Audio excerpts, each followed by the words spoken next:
जय जय श्री राधे, जय जय श्री राधे, जय जय श्री राधे। श्रीमद् भागवत पुराण चौथा सिकंद और 9वां अध्याय। भगवान श्री हरि को दुरु को दर्शन, भगवान श्री हरि का दुरु को दर्शन और वर देकर घर भेजन। श्री मैत्रेय जी बोले, विदुर जी, भगवान के इस प्रकार आश्वासन देने से देवताओं का भय जाता रहा और वे भगवान श्री हरि को प्रणाम करके स्वर्गलोक चले गए। उधर भगवान श्री हरि अपने वाहन गरुड़ पर सवार होकर मधुबन आए और दुरु को दर्शन दिए। भगवान श्री हरि को साक्षात अपने सन्मुख देखकर दुरु का मन अधीर हो उठा। उसका हृदय भगवान के प्रति प्रेम से लबालब भर उठा। उसने तत्काल धरती पर दंडवत यानी गिरकर प्रभु को प्रणाम किया। वह एक टक प्रभु की ओर देख रहा था और उसकी वाणी अवरुद्ध थी। वह नहीं समझ पा रहा था कि भगवान की स्तुति किस प्रकार करे और किन शब्दों से करे। तभी भगवान श्री हरि ने उसके मन की भावना को समझकर अपने हाथ का शंख उसके कंठ से लगा दिया। शंख के स्पर्श से दुरु की वाणी मुखर हो उठी। दुरु ने कहा, प्रभु आप सर्वशक्तिमान हैं। आपने ही अपने तेज से मेरी सोई हुई वाणी को मुखर किया। आपने ही मेरे संपूर्ण शरीर में चेतना जागृत की है। मैं आपको प्रणाम करता हूँ। प्रभु आप एक ही हैं और अनेकों रूपों में अपनी लीला को प्रकट करते हैं। संपूर्ण जीवों में आपका ही जीव अंश विद्यमान है। जैसे लकड़ी में आग प्रज्वलित होती है, वैसे ही आपके संसर्ग से प्राणी के हृदय में आपकी जीवन ज्योति का प्रकाश आलोकित होता है। आपने ही अपनी माया से यह सारा प्रपंच रचकर जगत का निर्माण किया है और आप अपनी इच्छा से इसका पालन और लय यानी संहार करते हैं। हे नाथ, सृष्टि के प्रारंभ में ब्रह्मा जी ने भी आपकी कृपा से ही इस जगत के अस्तित्व को अनुभव किया था। आपके चरण कमलों का आश्रय सभी मुक्त पुरुषों को प्राप्त होता है, किंतु आपकी गोद में वही बैठ सकता है जो आपको सर्वाधिक प्रिय हो। हे दीन बंधु, मुझे अपनी गोद में स्थान दीजिए। मैंने आज तक जो भी अच्छी बुरी साधना की है, आपकी गोद में स्थान पाने के लिए की है। हे प्रभु, इस नश्वर शरीर के भोगों द्वारा मिलने वाला सुख मनुष्य को नरकगामी ही बनाता है। फिर भी लोग इस अस्थायी सुख की लालसा में अपना सारा जीवन नष्ट कर डालते हैं। वे जीवन मरण के चक्र में पड़कर बार बार इस भौतिक संसार के दुखों को भोगते हैं। प्रभु, मुझे इस भवसागर के बंधनों से मुक्ति दीजिए और मुझे अपनी शरण में लीजिए। आपके अतिरिक्त अब कहीं भी मेरा आश्रय नहीं है। हे परमात्मा, हे परमपिता, मुझे आप उन विशुद्ध हृदय महात्माओं और भक्तों का साथ दीजिए जो अविश्वन भाव से आपके हृदय में वास करते हैं। हे प्रभु, अब मुझे किसी माता पिता, भाई बहन, स्त्री पुरुष, घर बार और मित्र की चाह नहीं है। मैं तो केवल इस चराचर सृष्टि के विश्व रूप आपको ही जानता हूँ। मुझे मालूम है कि आपसे परे कुछ भी नहीं है, मात्र शून्य की ही सत्ता है। वह शून्य की सत्ता भी आपके हृदय में स्थित है। मुझे भी उस शून्य में स्थान दीजिए। हे नाथ, आप अपनी अखंड चिन्मय दृष्टि से बुद्धि की सभी अवस्थाओं के साक्षी हैं और सदैव मुक्त शुद्ध सत्य के प्रतीक, सर्वज्ञ, निर्विकार, परमात्मा स्वरूप, तीनों गुणों के अधिपति, आदि पुरुष हैं। आप सभी यज्ञों के अधिष्ठाता विष्णु स्वरूप हैं। आपके द्वारा ही विद्या अविद्या के भाव प्रकट होते हैं। आप जगत के कारण अखंड, अनादि, अनंत, आनंदमय, निर्विकार ब्रह्म हैं। मैं आपकी शरण में हूँ। आप भक्तों की मनोकामना पूर्ण करने वाले हैं। मेरी विमाता ने मुझे अपने ही पिता की गोद में नहीं बैठने दिया। मैंने ऐसा क्या अपराध किया जो वह वात्सल्य मुझे प्राप्त नहीं हुआ? प्रभु मेरी मनोकामना भी पूरी कीजिए। श्री भगवान ने कहा, वत्स, मैं तेरे मन की बात को जानता हूँ। यद्यपि उस पद को प्राप्त करना बहुत कठिन है, तो भी मैं तुझे वह पद देता हूँ, तेरा कल्याण हो। जिस तेजोमय अविनाशी लोक को आज तक किसी ने प्राप्त नहीं किया, उसे मैं तुझे देता हूँ। उस लोक के चारों ओर ग्रह, नक्षत्र और तारागण निरंतर चक्कर काटते रहते हैं। अन्य लोकों का नाश हो जाने के उपरांत भी वह लोक स्थिर रहता है। धर्म, अग्नि, कश्यप और शुक्र आदि नक्षत्र, सप्त ऋषियों सहित जिस लोक के चक्कर काटते रहते हैं, वह ध्रुव लोक में तुझे देता हूँ। परंतु तेरी लौकिक भोग की कामना अभी शेष है, वह भी मैं तुझे देता हूँ। भद्र, यहाँ जब तेरे पिता तुझे राज सिंहासन सौंपकर वन को चले जाएंगे, तब तू 36,000 वर्ष तक धर्म पूर्वक पृथ्वी का पालन करेगा।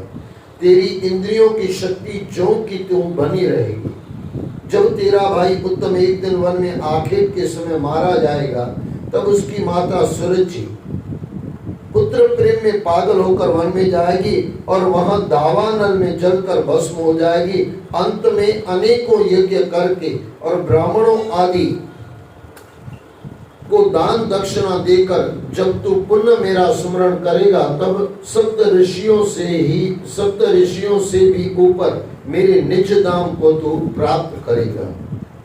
वहां पहुंचकर फिर कोई इस संसार में वापस नहीं आता। श्री मैत्रेय जी ने कहा, विदुर जी, इस प्रकार बालक गुरु से पूजित होकर भगवान श्री हरि ने उसे वरदान दिया और अंतर्ध्यान हो गए। किंतु भगवान से वर पाकर भी ध्रुव का मन शांत नहीं हुआ। वह अपने मन में कुछ सोचता हुआ अपने नगर को लौट गया। नगर में सभी ने ध्रुव का यथोचित आदर सत्कार किया और राजा उत्तानपाद ने उसे हृदय से लगाया। माता के अश्रुओं ने उसका गाल गीला कर दिया। विदुर जी ने पूछा, विप्रवर, मायापति श्री हरि का परम पद प्राप्त करना अति दुर्लभ है। उनके चरण कमलों की कठोर उपासना के बाद ही वह प्राप्त हो पाता है। परंतु परमात्मा की कृपा से ज्ञान प्राप्त करने के उपरांत भी ध्रुव ने परम पद के लिए अपने को योग्य क्यों नहीं समझा? उसने प्रभु से मुक्ति पद मांगकर भी लोक पद क्यों मांगा? मुक्ति के द्वारा उस परम पद को प्राप्त करने के उपरांत लोक पद का भला क्या महत्व है? श्री मैत्रेय जी ने कहा, विदुर जी, ध्रुव का हृदय अपनी सौतेली माता के वचनों से दग्ध था। वर मांगते समय भी उन वचनों का सुमरण उसे बना हुआ था। इसी से मुक्तिदाता श्री हरि से उस समय उसने मुक्ति नहीं मांगी। अब भगवान के दर्शनों के उपरांत अपनी भूल के लिए उसे पश्चाताप होने लगा। वह सोचने लगा कि जिस परमात्मा के दर्शनों के लिए बड़े बड़े ब्रह्मचारी ऋषिवर अनेकों जन्मों तक उसकी साधना करते रहते हैं, उन्हें उसने शमास की भक्ति में ही पा लिया था। किंतु चित्त में दूसरी वासना बनी रहने के कारण वह फिर से उनसे दूर हो गया। वह बार बार अपनी भूल पर पछताने लगा। उसने माया से विमोहित होकर अपनी माता और भाई को ही अपना शत्रु मान लिया। उसकी सारी साधना व्यर्थ हो गई। वह कैसा भाग्यहीन था कि भगवान को पास देकर भी वह माया के वशीभूत हो गया। उसने आत्मानंद प्रदान करने वाले भगवान से मांगा भी तो क्या मांगा? उस समय उसके मन में अपनी विमाता के प्रति रोष क्यों शेष रह गया? वह अपने भाई के प्रति ईर्ष्या से क्यों बिंदा रह गया?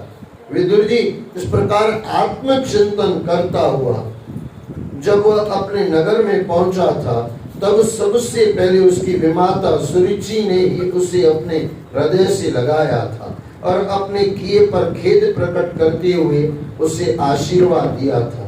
वह युग युग जिए, इससे उससे और भी अधिक आत्म पश्चाताप हुआ। उत्तम ने भी अपने भाई के प्रति अपना प्रेम प्रदर्शित किया था। उसने रोते रोते अपने भाई ध्रुव को गले लगा लिया। उसका प्रेम देखकर ध्रुव भी रोने लगा। अपराध बोध से अब उसका मन भर गया था। राजा उत्तानपाद ने दोनों को शांत किया और ध्रुव को अपने साथ राज सिंहासन पर बिठाया। बाद में जब ध्रुव युवा अवस्था को प्राप्त हुए तो राजा ने ध्रुव का राज्य तिलक कर दिया और उससे राज्य भार सौंप कर वे स्वयं विरक्त होकर वन को चले गए। 10वां अध्याय। उत्तम की आयु और ध्रुव का उत्तम की मृत्यु और ध्रुव का यक्षों से युद्ध। श्री मैत्रेय जी ने कहा, विदुर जी, राजा ध्रुव ने प्रजापति शिशुमार की कन्या भ्रमी के साथ विवाह किया। उससे कल्प और वत्सर नाम के 2 पुत्र प्राप्त हुए। महाबली ध्रुव की दूसरी पत्नी का नाम ईला था। उससे उसे उत्कल नाम का पुत्र और एक कन्या प्राप्त हुई थी। उत्तम ने अभी तक विवाह नहीं किया था। उसका अधिकांश समय मनोविनोद और आखेट में व्यतीत होता था। एक दिन वह आखेट के लिए वन में गया तो उसे हिमालय पर्वत पर एक शक्तिशाली यक्ष ने मार डाला। उसकी माता सुरुचि ने उसके मारे जाने का समाचार सुना तो वह ध्रुव और सुनीति के रोकने पर भी नहीं रुकी और पागलों की भांति अपने पुत्र को खोजती हुई वन में जा पहुंची। उस समय वन में दावानल यानी वन की अग्नि भड़की हुई थी। उसने उसकी भी परवाह नहीं की और जलकर मर गई। ध्रुव ने जब अपने भाई के मारे जाने का समाचार सुना तो वह क्रोध में भरकर एक बड़ी सेना के साथ यक्षों के देश की ओर चल पड़ा। वहां यक्षों से भरी हुई अलकापुरी हिमालय की घाटी में स्थित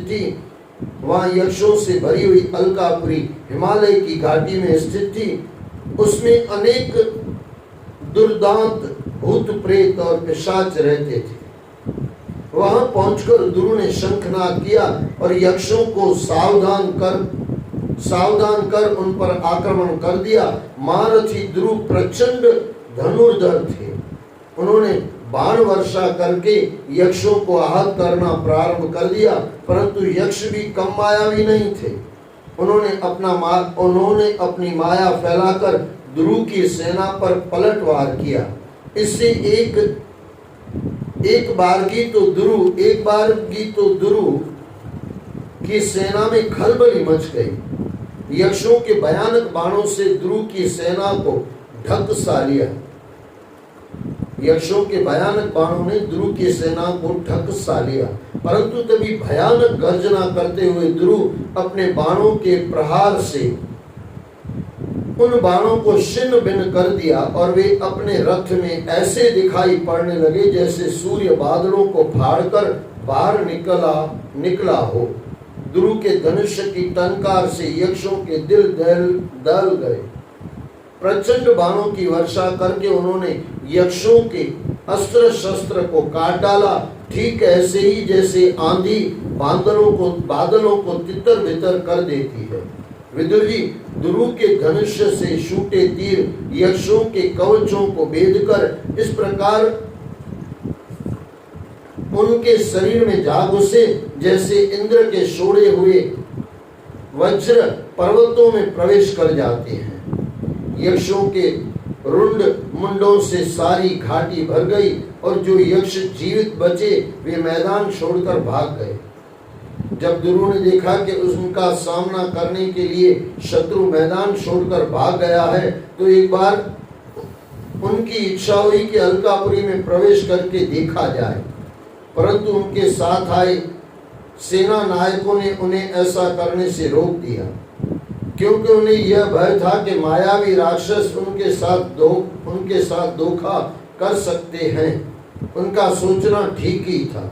क्योंकि तभी सारा आकाश काले काले बादलों से घिर गया और ऊपर से खून, कफ, पीप, विष्ठा, मूत्र और चर्बी की वर्षा होने लगी। आकाश से कटे फटे शव भी गिरने लगे, फिर पत्थरों की वर्षा होने लगी।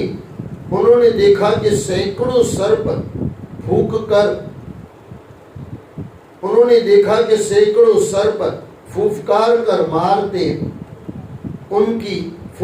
मारते हुए उनकी ओर बढ़े आ रहे हैं और झुंड के झुंड मतवाले हाथी, सिंह और बाघ भी दौड़े चले आ रहे हैं। ऐसा भीषण कोलाहल देखकर ऋषि मुनियों ने दुरु और उसकी सेना की सुरक्षा के लिए भगवान श्री हरि से प्रार्थना की। तभी दुरु ने क्रोधित होकर अपने धनुष पर भगवान नारायण को स्मरण करके नारायण अस्त्र चढ़ाया। अध्याय 11। मनु द्वारा दुरु को युद्ध बंद करने के लिए समझाना। श्री मैत्री जी ने कहा, विदुर जी, दुरु द्वारा धनुष पर नारायण अस्त्र चढ़ाते ही यक्षों की सारी माया इस प्रकार नष्ट हो गई, जैसे ज्ञान के उदय होते ही अज्ञान नष्ट हो जाता है। उस अस्त्र शस्त्र के छोड़ते ही यक्षों का विनाश होने लगा। उसे देखकर ध्रुव के पितामह स्वयंभू मनु के मन में निरपराध यक्षों की हत्या से दया भाव उमड़ आया। वे बहुत से ऋषि मुनियों को साथ लेकर ध्रुव के पास पहुंचे और उसे युद्ध करने से रोकते हुए कहने लगे, बेटा ध्रुव, अब बस करो। अधिक क्रोध मनुष्य का शत्रु होता है, यह मनुष्य को नरक की ओर ले जाता है। ये सच्चा पक्का कर लो। क्या कहा गया? क्रोध है ना, नरक की ओर ले जाता है। यानी क्रोध क्या हुआ? रास्ता हुआ। जितना हम क्रोध पे चलते जाएंगे उतना नरक के पास में पहुंचते जाएंगे। जब जहां तक हो सके थोड़ा क्रोध से दूर हो जाए, लेकिन कई बार करना पड़ता है, कभी ऐसा हो जाता है। बेटा ध्रुव, अब बस करो। अधिक क्रोध मनुष्य का शत्रु होता है, यह मनुष्य को नरक की ओर ले जाता है। इसके वशीभूत होकर तुम निरपराध यक्षों का वध क्यों कर रहे हो? यह कर्म हमारे कुल के अनुरूप नहीं है। एक यक्ष के अपराध के बदले तुमने असंख्य यक्षों को मार डाला है। यह ठीक है कि तुम्हें अपने भाई से बड़ा प्रेम था, किंतु उसके लिए तुम्हें निर्दोष यक्षों का संहार नहीं करना चाहिए था। इस जड़ शरीर को ही आत्मा मानकर इसके लिए पशुओं की भांति प्राणियों की हिंसा करना भगवान के भक्तों और साधु जनों का मार्ग नहीं है। पुत्र, प्रभु की आराधना करना बड़ा कठिन है, परंतु तुमने तो बचपन में ही समस्त प्राणियों के आश्रयदाता श्री हरि की आराधना करके उनका परम पद प्राप्त कर लिया था। तुमने तो प्रभु श्री हरि अपना प्रिय भक्त समझते हैं। तुम्हें तो प्रभु श्री हरि अपना प्रिय भगत समझते हैं और भक्तजन भी तुम्हारा बड़ा आदर करते हैं। तुमसे यह निंदनीय कर्म कैसे हो गया? सर्वात्मा श्री हरि तो अपने से बड़े पुरुषों के प्रति अत्यंत सहनशील, छोटों के प्रति दयाभाव, बराबर वालों के साथ मित्रता और समस्त जीवों के साथ ममता का ही व्यवहार करते हैं। थोड़ा सुन लो। तुमसे यह निंदनीय कर्म कैसे हो गया? अब देखो, यहाँ पे जो गुरु परमात्मा के गुण है वो हमारे अंदर भी होना चाहिए। सर्वात्मा श्री हरि तो अपने से बड़ों के प्रति अत्यंत सहनशील, यानी बड़ा कुछ कहे तो छोटा सहन करे, सहनशील, और छोटों के प्रति दयाभाव। अच्छा, छोटा कुछ कर दे तो बड़ा माफ करे, छोटों के प्रति दयाभाव, बराबर वालों के साथ मित्रता और समस्त जीवों के साथ समता का ही व्यवहार करते हैं। उन्हें प्रसन्न करके पुरुष अपने प्राकृतिक गुणों का त्याग करके उनके परमानंद ब्रह्म स्वरूप में लीन हो जाता है। तुम्हें भी तो वही पद प्राप्त हुआ है, फिर तुम क्यों इन प्राणियों की हत्या कर रहे हो? बेटा ध्रुव, पंचभूतों के मिश्रण से स्त्री पुरुष का आविर्भाव होता है और फिर उनके मिलन से सृष्टि का विकास होता है। भगवान की माया में निहित गुणों के द्वारा ही जीवों की रचना, स्थित और संहार होता है। निर्गुण परमात्मा तो इसमें निमित्त मात्र है। उसके आश्रय से इस जगत की सत्ता भ्रमित होती हुई दिखाई पड़ती है, जैसे कि चुंबक से लोहे का आश्रय होता है।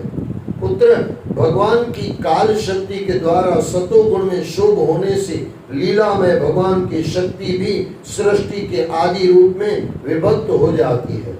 इस प्रकार भगवान अकर्ता होकर भी जगत की रचना करते हैं और संहार करने वाले न होकर भी इसका संहार करते हैं।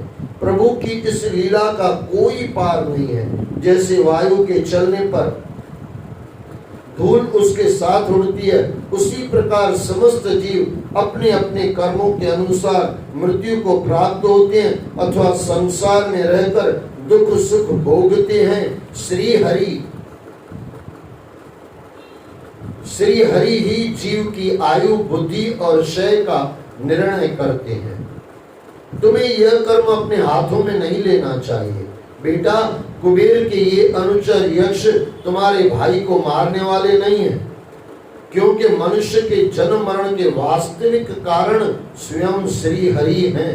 एकमात्र वे ही संसार के रचयिता, पालनहार हैं और संहार करने वाले हैं। वे ही संपूर्ण प्राणियों के अंतरात्मा हैं, नियंता हैं और रक्षक हैं। वे माया से वशीभूत करके प्राणी को जन्म देते हैं, उसे पालते हैं और नष्ट कर देते हैं। जैसे बैल के नाक में नकेल डालकर बैल का मालिक बैल को भोजे से लाद कर ले जाता है, उसी प्रकार जगत की रचना करने वाला परमात्मा भी नाम रूपी डोरी से बांधकर प्राणी से अपनी सेवा कराता है। वे अपने भक्तों के लिए अमृत स्वरूप है और अभक्तों तथा दुष्टों के लिए मृत्यु स्वरूप है। देखो, ये परमात्मा करा रहा है, बार बार आ रहा है। हम कर रहे हैं लेकिन परमात्मा करा रहा है। दिख रहा है ऐसे कि हम कर रहे हैं, इतना मन में सोचने से अभिमान चला जाता है। सही कार्य, ये थोड़ा मैं बार बार आपको कहता हूँ, जब भी आप सही कार्य कर रहे हो ना, ये परमात्मा करा रहा है। बुरा काम हम किसी लोभ की वजह से कर रहे हैं या अभिमान की वजह से कर रहे हैं, चेक कर लेना जाके। जब भी आप कार्य करते हो, या तो लोभ की वजह से पाप होता है या अभिमान की वजह से काम होता है। अभिमान की वजह से वो बुरा काम हम करते हैं, या तो कामनाओं की वजह से, काम को वासनाओं की वजह से हम कार्य करते हैं। बुरा काम हम किसी रीजन से करते हैं, अच्छा काम परमात्मा की कृपा से होता है। ये अगर याद समझ में आ जाए तो आनंद आ जाए। नाम रूपी डोरी से बांधकर प्राणी से अपनी सेवा कराता है। वे अपने भक्तों के लिए अमृत स्वरूप है और अभक्तों तथा दुष्टों के लिए मृत्यु स्वरूप है। संसार के एकमात्र आश्रय वे ही हैं। हे तात, तुम अहंकार और क्रोध को त्याग करके उन्हीं की शरण में जाओ। तुम क्या भूल गए कि 5 वर्ष की अवस्था में तुम अपनी सौतेली माता के कटु वचनों से आहत होकर माँ की गोद छोड़कर वन में चले गए थे और वहां शमास की कठोर साधना से तुमने श्री हरि को प्रसन्न करके उनका परम पद प्राप्त कर लिया था। पुत्र, अपने हृदय में उन्हीं परमात्मा को फिर से ढूंढो, तभी इस संसार के मोह से तुम छूट पाओगे। अब देखो, यहाँ पे भी क्यों किया? मोह में फंसा हुआ था। पाप क्यों हुआ? क्योंकि मोह में फंसा हुआ है। इंसान क्यों पाप करता है? क्योंकि मोह में फंसा है, या लोभ में फंसा है, या अभिमान में फंसा है। तभी तुम्हारा अज्ञान नष्ट होगा और भगवान के सर्वव्यापी परमानंद स्वरूप में तुम्हारी सुदृढ़ भक्ति हो पाएगी तथा तुम्हें तुम्हारा परम पद प्राप्त हो सकेगा। पुत्र, जिस प्रकार औषधि से रोग का निदान होता है, उसी प्रकार मैंने तुम्हें उपदेश दिया है। उस पर विचार करके अपना क्रोध शांत करो, क्योंकि क्रोध कल्याण के मार्ग का बड़ा विरोधी है। भगवान तुम्हारा मंगल करे। तुमने यह समझ कर कि यह यक्ष तुम्हारे भाई के मारने वाले हैं, इतने यक्षों का संहार कर डाला। इससे तुम्हारे द्वारा भगवान शंकर के सखा कुबेर का बड़ा अपराध हुआ है। अतः अपनी भूल स्वीकार कर तुम कुबेर जी को प्रसन्न कर लो, अन्यथा हमारे कुल का अहित होने में देर नहीं लगेगी। जब ये इंसान बुरा करता है तो पूरा वंश खलास हो जाता है, लेकिन कई बार इंसान नहीं सोचता है। विदुर जी, इस प्रकार स्वयंभू मनु अपने पौत्र ध्रुव को समझा बुझा कर जाने लगे तो ध्रुव ने उनके चरण स्पर्श करके उन्हें प्रणाम किया और उनकी बातों पर अमल करने का आश्वासन दिया। इसके पश्चात मनु जी अपने साथ आए महर्षियों के साथ अपने निवास स्थान को चले गए। अध्याय 11वां समाप्त हुआ।